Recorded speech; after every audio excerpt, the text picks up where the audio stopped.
Hello, welcome to Solved with Danny. So before we can solve 2, 3 multi-step equations, we got to go back to the basics for a hot minute and practice solving some quick 1 and 2-step equations. So this video is going to have a couple 1-step, a couple 2-step practice equations. Now, the work I'm going to show you, you're going to be like, okay, Danny, like I know how to do this in my head. I have the calculator.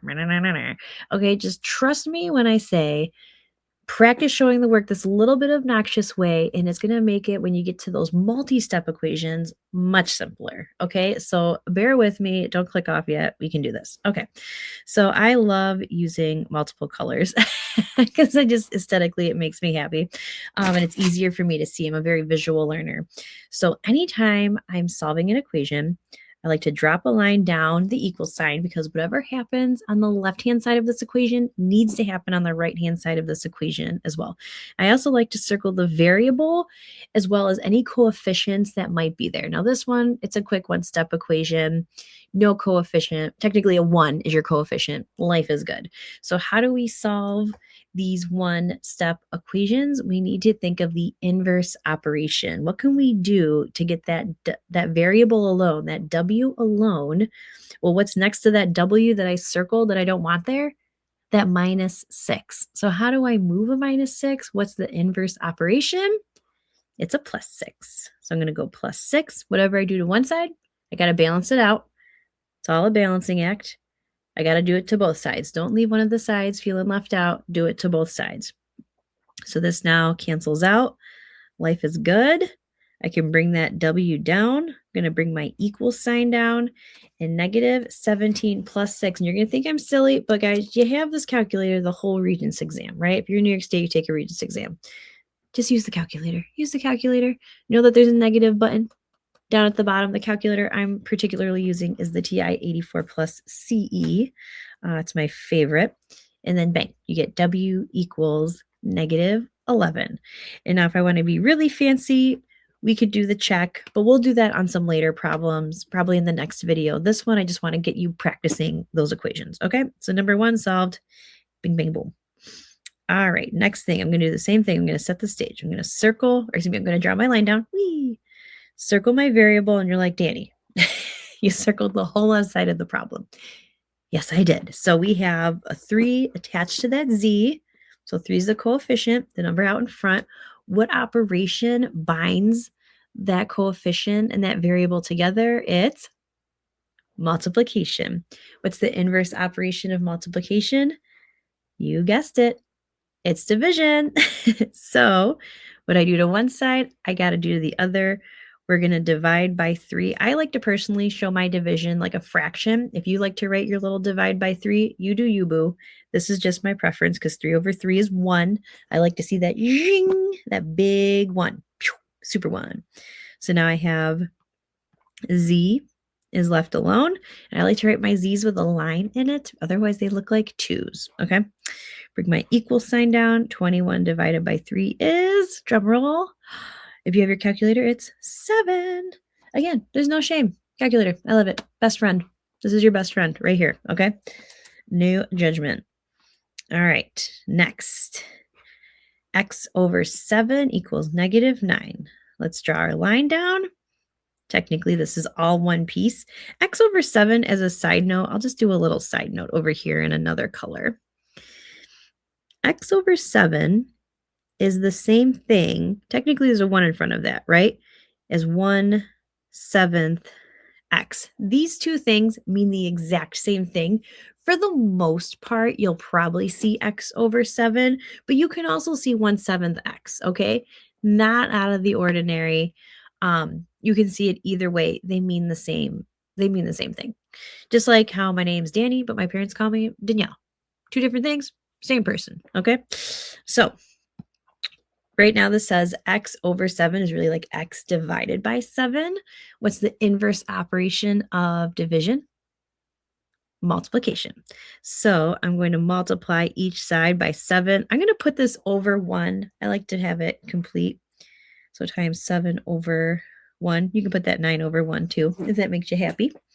I can see these 7s cross cancel out.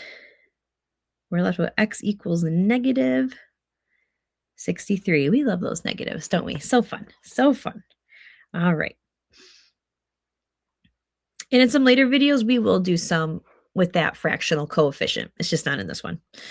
Okay. Got to throw in some decimal fun just for giggles. Just for giggles. Also, you'll notice with this one, the variable is on the right-hand side instead of the left. Don't panic. It's okay. We're still going to drop our line down. We're still going to circle our variable. We have that plus 27.4 that we do not want there. So what's the inverse operation of plus? It is minus. So we're going to subtract, hiccups, 27.4 from each side. See that cancels out. I'm happy. Bring my Q down. Oh my goodness, hiccups. Okay. 11.4 minus 27.4 is negative 16. Oh, nice. I love it when the decimal just goes away. So great. Awesome. For the most part in Algebra 1, you're going to have pretty answers, not a ton of decimals. It's okay. It's okay. All right. And if you really if this just disturbs you to your core to look at, you can rewrite it so that your Q is first. Tomato, tomato. You do you. Okay. Next. Now we're getting into two-step land, okay? And if I didn't say it before, at any point, pause these videos, rewind, redo it, okay? Even if you have a problem and I'm about to solve it, pause it to see can you do it before me? And then see if you're right. So make these videos really work for you, okay? All right, I'm gonna circle my variable with its coefficient. I'm gonna drop my line down to make my heart happy. And the first thing I need to do is I need to move everything away from my circled piece. So what's next to that 3x that I do not want there? It's plus 6. What's the inverse operation of plus 6? It is subtracting 6. So let's subtract 6 by each side. I'll bring down that 3x. We get 51, which some of you were like, oh no, but actually it is divisible. So exciting. All right. So we are going to divide each side by that coefficient of 3. Those 3's cancel out. Life is good.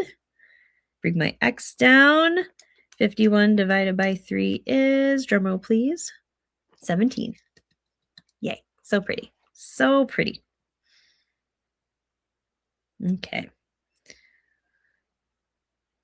All right. So the goal again is to get everything away from the piece circled. Drop my line down. All right. So what is next to x over 9 that we do not want there? It's minus 1.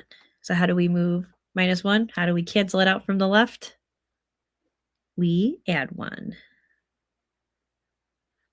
So that cancels out. Yay. It's so satisfying to cross it out. Oh, I just love that. All right. I'm going to bring down my x over 9. 2 plus 1 is 3. Okay. Is our variable alone yet? Not quite, but we said earlier, a fraction is really what operation?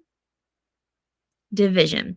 So x divided by 9, what's the inverse operation of division? It's multiplication. So I like to put 9 over 1 so we can see that cross canceling out. Okay, got to do whatever I do to one side, I got to do to the other side. Okay. So bring my x down. 3 times 9 over 1 is simply 27. Yay! Oh, we're doing so good.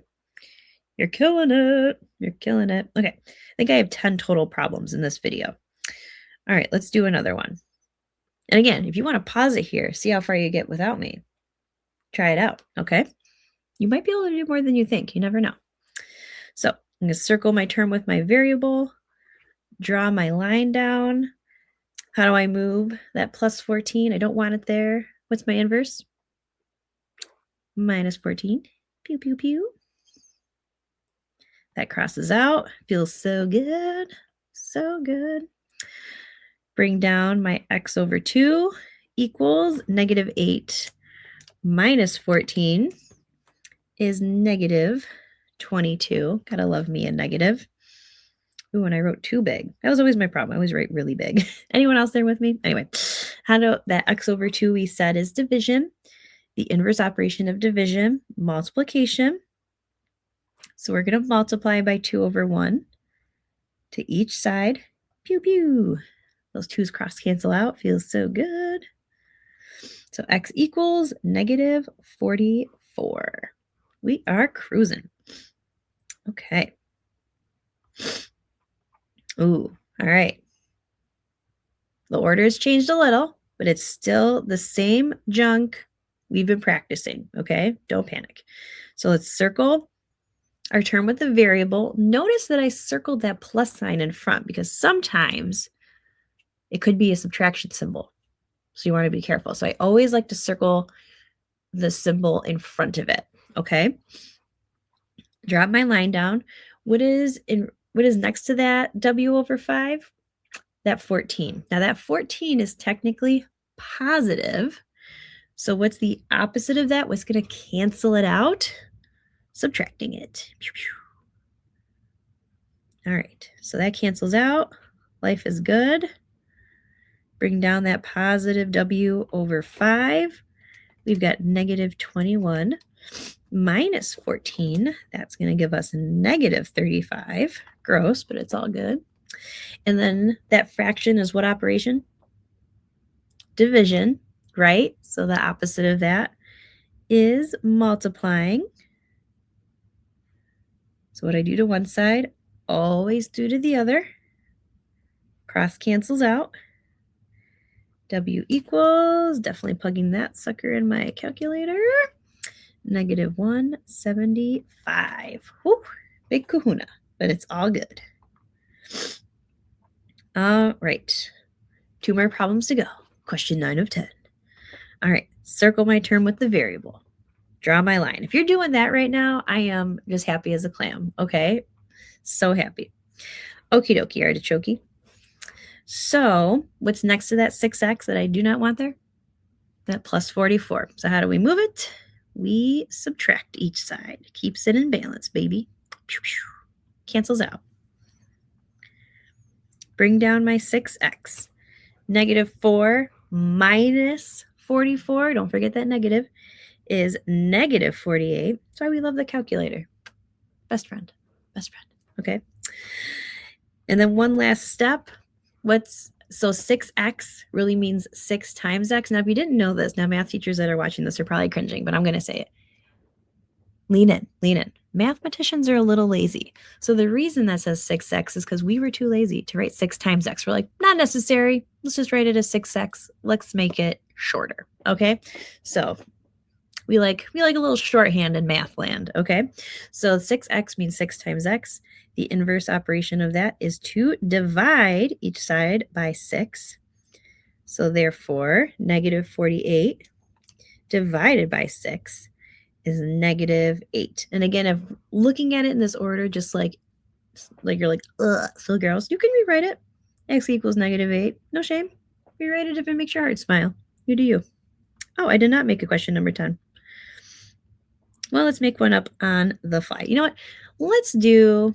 I know what I'm going to do. The number may not work out because I'm making this up on the fly. Let's do... Okay. Let's do 7 minus 2w equals 8. I have no idea what this is going to equal. Okay. So, drop your line down. Circle the term with the sign in front of it. Now you'll notice this sign, it's a minus sign, which really means plus a negative, okay? So how do I get rid of that positive 7 that I don't want there, that I want kicked over to the other side? We are going to subtract each side by 7. So I'm going to bring down that technically negative 2w. 8 minus 7 is 1. And then how do we get w alone? We are going to divide by negative 2. We get 1 over negative 2. If you write it as a decimal, your teacher may or may not cringe. depends on your person. But I love to keep this as -1/2.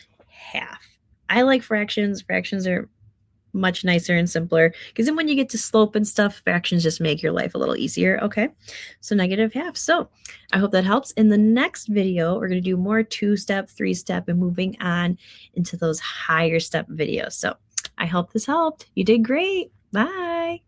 Make sure you subscribe.